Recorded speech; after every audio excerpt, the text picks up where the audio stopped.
街唔得啊！哇，紅腫啊，發炎啊，咁啊即刻唔好用啦，即刻洗啊！即係你呢支嘢可以抌咗佢，或者送俾人。但係如果你話一開始搽冇乜嘢喎，OK 喎，咁又試下用多啲咯，咁樣咯。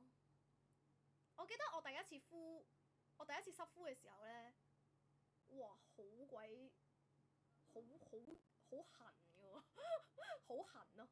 跟住我敷咗2分鐘我就整走咗，好痕啊！我一開始敷呢兩邊面頰嘅時候，好乸痕。跟住我第二次就冇事啦，我第二次敷咧就冇事，冇痕啦。所以要小心咯。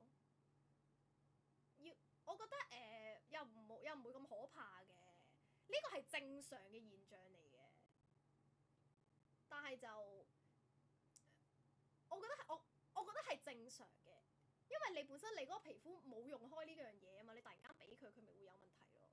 但如果所以你咪要少少咁樣咯，即係你一有問題即刻洗走啦，你就唔好繼續咯。其實係正常嘅呢啲嘢，就係咁。準備變小白，用幾多次先效果？你 keep 住用1個月咯，1個星期隔一日用，試下用1個月，用晒成支咯。總之就係你用晒成支。嗱，你見到我而家用咗幾多？我而家得翻咁多咯，我用到個標籤呢個位咯，就係咁。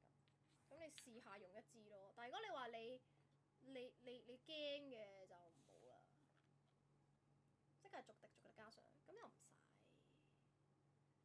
使，唔係你一開始又用，你一開始1、2滴咯，慢慢加咯。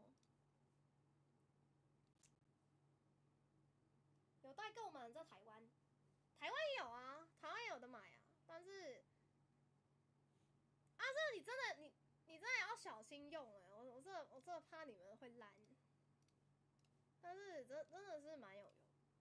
跟你們分享一下我的